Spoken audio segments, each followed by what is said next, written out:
Ese ashimwe bene data, ndabasuje mu izina rya Yesu. Imana y'amahoro ikomeze ibane namwe aho muherereye hose mu mpande enye z'isi. Imana ikomeze ibiteho kandi bagirire neza.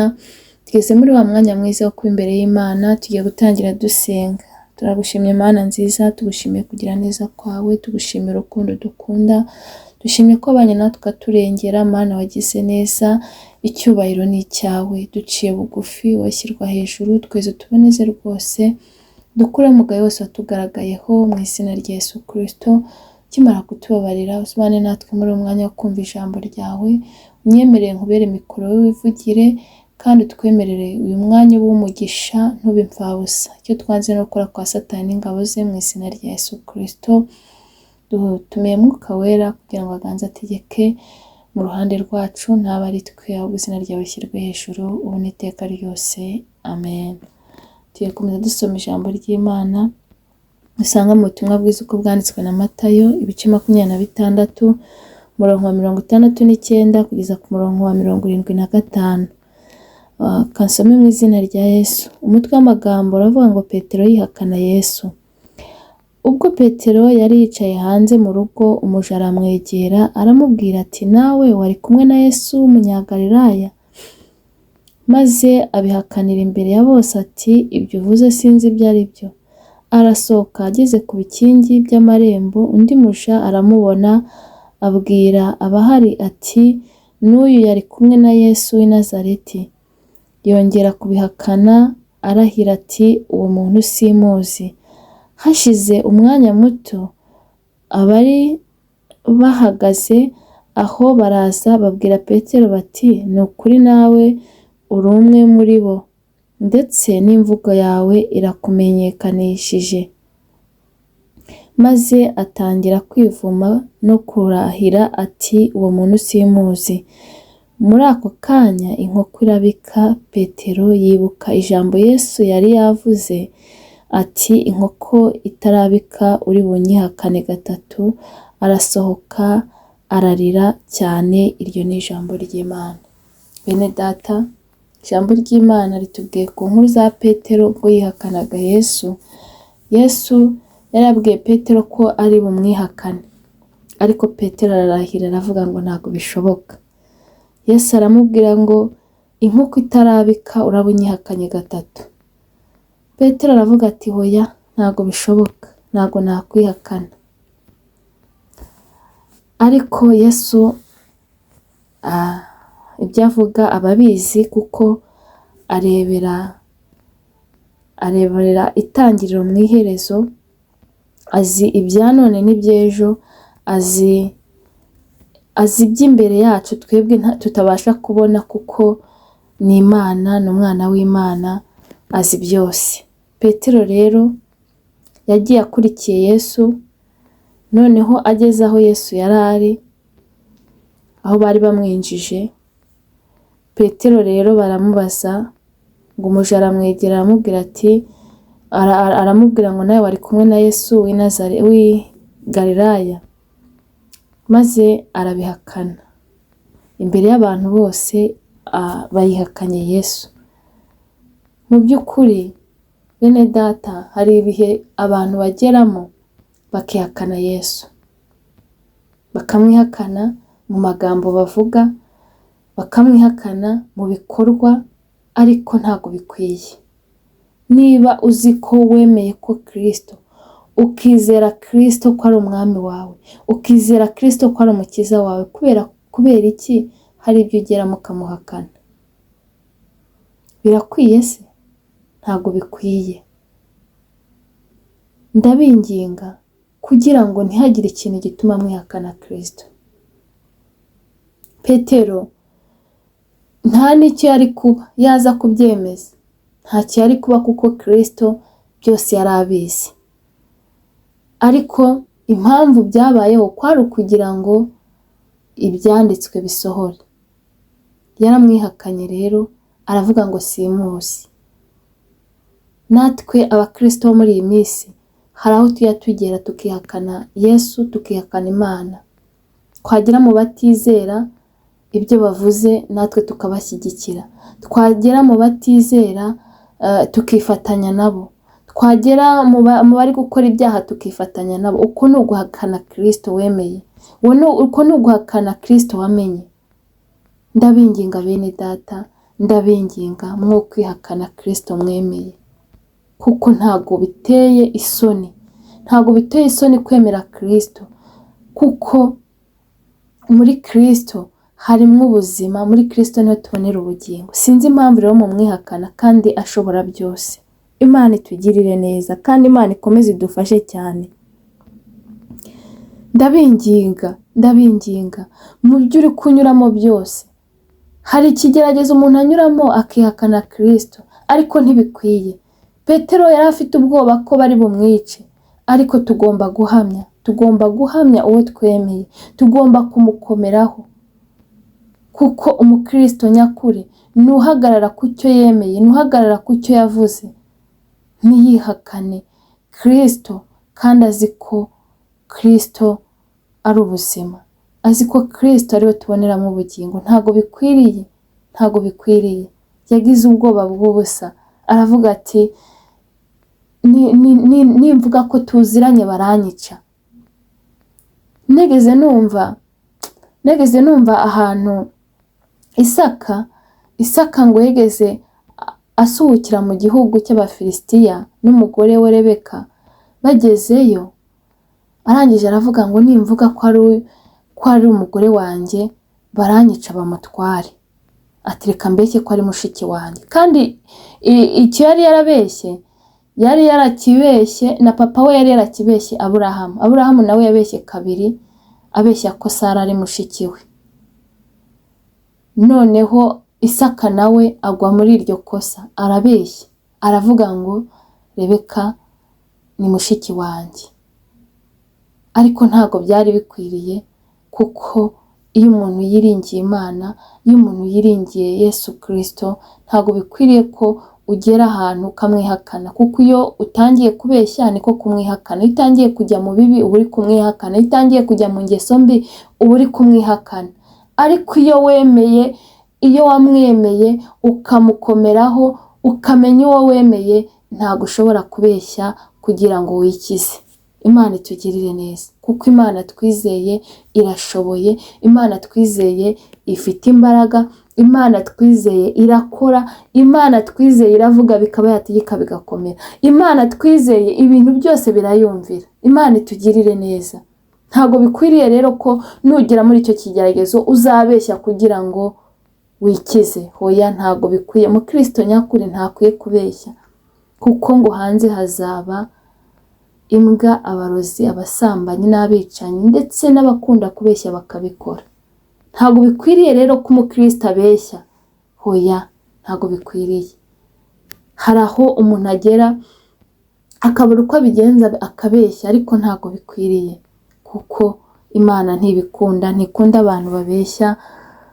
Kuko icyo gihe Isaka yarabeshye, ariko baza kumuvumbura, kuko baje guhengereza mu idirishya babona ko ari gukina n'umugore we, bamenya ko ari umugore we. Baramubaza ngo kubera iki watubeshye? Ababwiza ukuri, arababwira ati nari nzi ko nimvuga ko ari umugore wanjye muranyica mukamujyana. Ariko baramubwira ngo ntibyari bikwiriye. Bene data, ntago bikwiriye kubeshya kugira ngo ugire icyo ugeraho. Ntago bikwiriye ko wiba kugira ngo ugire icyo ugeraho. Ntago bikwiriye ko ukora amanyanga kugira ngo ugire icyo ugeraho. Ntago bikwiriye kwihakana Kristo kugira ngo ugire icyo ugeraho, kuko Kristo arashoboye. Reka mbabwire bene data, Imana twizeye, Imana twakurikiye irashoboye, ishobora byose, kandi nta kibasha kurogoya umugambi wayo. Imana twizeye nta kinanira ni ukuri. Ibyo byose rero uri kwibaza, witera Imana umugongo ngo nuko ugeze muri icyo kigeragezo, witera Imana umugongo nuko ugeze muri icyo kibazo, wikihakana Imana ngo ujye mu bapfumu, kubera ko abapfumu ntibakora. Imbaraga zabo ziraciriritse, izo ni imbaraga za Satani ziraciriritse, ahubwo imbaraga z'Imana nizo zikora. wikihakana Imana ujya mu bapfumu, wikihakana Imana ujya kubeshya, wikihakana Imana ujya gusambana, ngo ugende ngo usambanire amafaranga yo kwishyura inzu, ngo ugende ngo usambanire amafaranga ya minerivare. Imana twizeye ifite byose, niyo mugenga wa byose. Ni ukuri reka mbabwire, umuntu uri mu Mana neza ntabwo azakorwa n'isoni, ntabwo azakorwa n'isoni. Imana ntigire ku umuntu wayo ngo asebe, ifite ukuntu ijya ibigenza handi ku munota wa nyuma ubundi ikitamurura. Abantu bajyaga bakunda kuvuga ngo na nyuma ya zeri irakora. N'ahandi ubona ko nta nzira, n'ahandi ubona ko bidashoboka, Imana yacu irakora. Wiyihakana rero ujya mu bidafite umumaro, kuko Imana yacu ibasha gukora ibiruta cyane ibyo tuyisaba. Niyo mpamvu mbinginga, ikora ibirenze ibyo tuyisaba. Icyo kibazo ufite Imana ibasha kugikemura ndetse igakora n'ibindi. Mwene data unkurikiranye, ndakwinginga kugira ngo ntiwihakane Imana. Petero yihakanye Yesu kandi Yesu yari yabimubwiye, amwihakana inshuro 3 nk'uko Yesu yabimubwiye, akajya avuga ngo simuzi. Twebwe rero kwihakana Kristo ntago tubivugisha umunwa ngo tuvuge ngo ntitumuzi cyangwa ntago twamumenye, ahubwo tubikora tumwihakana tujya mu ngeso mbi, tumwihakana tujya kubeshya, tumwihakana tujya kwiba, tumwihakana tujya gusambana. Iyo ugiye ugasambana kubera ngo ushaka kwishyura minerivare, uba uri kwihakana Imana ko ifite imbaraga, uri kwihakana Imana ko yaguha iyo minerivare. Ni muri ubwo buryo. Iyo ugiye ukabeshya kugira ngo ugire icyo ugeraho, icyo gihe wowe wihakanye Imana ko Imana itagira imbaraga, kandi Imana yacu irakora. Imana yacu irashoboye. Uko yakoraga kera na n'ubu niko igikora, uko yavugaga kera na n'ubu niko ikivuga. Ni Imana idahinduka, yitwa ndiho, nitangiriro n'iherezo. Mwene data ndagira ngo mbabwire ngo mwebwe munkurikiranye, ni ukuri ntimwihakane Imana, ntimwihakane Imana. Icyo kibazo urimo kituma wihakana Imana, ibyo bigerageza urimo byituma wihakana Imana, ni ukuri reka mbabwire, ni mubibwire Imana byose, ni mubibwire Imana kuko irabishoboye, ni mubibwire Imana kuko Imana yacu iracyakora, ni mubibwire Yesu. Muririmbyi yuzuye umwuka aravuga ngo aracyariho, Yesu aracyariho, ngo urupfu ntirwamuheranye, aracyariho, ngo biganza bigaba amahoro, aracyariho. Oh haleluya. Bene data, uyu Yesu Kristo agaba amahoro, uyu Yesu Kristo ahindura ubuzima, uyu Yesu Kristo yageze ahantu ahindura amateka, uyu Yesu Kristo yageze ahantu ntajya bisiga uko abisanze. Ni mumwiringire, mumufate nk'umunyembaraga, mwo kumwihakana mujya mu bibi, mwo kumwihakana mukora icyaha, ahubwo ni mukiranuke ku gato no ku kanini, kuko aracyakora, aracyariho, aracyashoboye, ntabwo yigeze ananirwa. Ni umwami w'abami, ni Imana ishobora byose, ni umugenga wa byose. Ni mumwiringire, ntabwo muzakorwa n'isoni. Kuko Petero ngo inkoko imaze kubika, ngo yaragiye ararira, agira agahinda,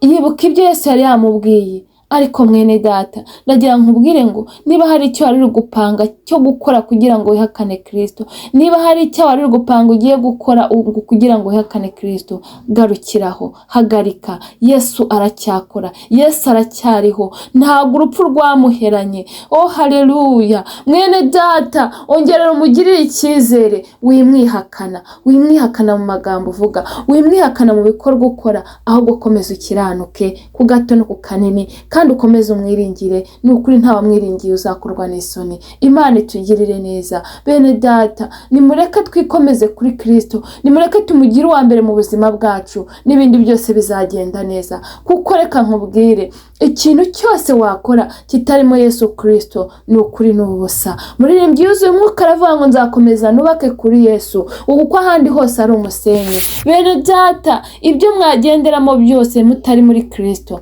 ni umusenyi, ibyo mwakubakaho byose atari Kristo ni umusenyi. Niyo mpamvu mbinginga kugira ngo mwikomeze kuri Kristo.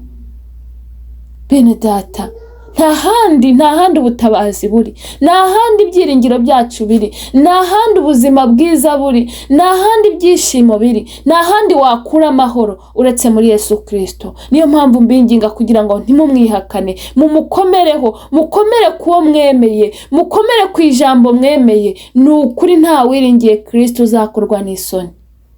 Imana itugirire neza, Imana ibafashe. Nubwo ubona bitinze, nubwo ubona wari ugiye kubivamo, nubwo ubona wari ugiye kumwihakana, ariko ndagira ngo nkubwire ngo tegereza gato, aracyariho, urupfu ntirwamuheranye, aracyakora ibitangaza, aracyahindura ubuzima. Ibyo ngibyo azabigenza neza, ari kugutegurira kugira ngo azaguhe ibishyitse. Ntabwo ajya apfa gutanga ibyo abonye, ahubwo atanga ibifite umumaro. Niwe uzi bizakugirira umumaro none n'igihe kizaza. Tegereza rero, wimwihakana kubera icyo kigeragezo, wimwihakana kubera ibyo bibazo, wimwihakana kubera ubukene, wimwihakana kubera uburwayi. Ndagira ngo nkubwire ngo mukomereho, ukomere kuri Kristo. Wowe wagize amahirwe yo kumumenya, mukomereho. Kandi ndabwira n'umuntu utari wamwakira kugira ngo uze umwakire, kuko muri Kristo niho umuntu yubaka, ubuzima bukaba bumeze neza, ubuzima bukaba bwizewe none n'igihe kizaza.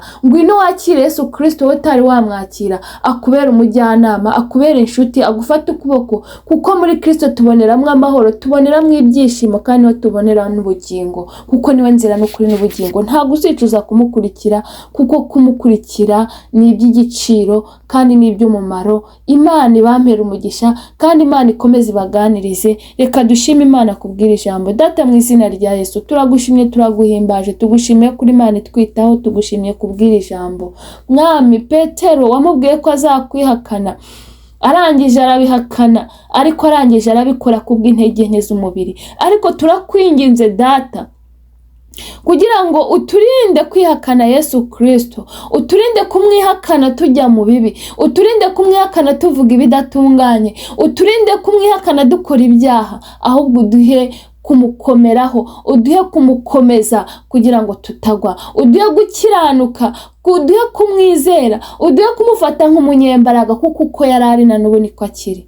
Mana, bankurikiranye ndabasengeye, biteho, ubahe gukomeza Yesu Kristo bamenye, kandi n'abatari bamwakira ubahe kumwakira, kuko muri Yesu Kristo harimo byose.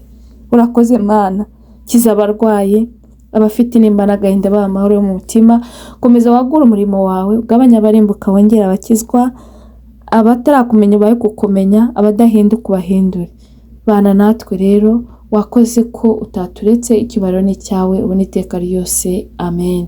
Mwakoze cyane. Imana y'amahoro ikomeze ibiteho kandi bagirire neza, ikomeze ibasange buri wese uko ayifuza ayibone, kandi ikiruta byose ikomeze ibarindire ubugingo, kuko nibwo buruta byose. Naho ubutaha. Bye.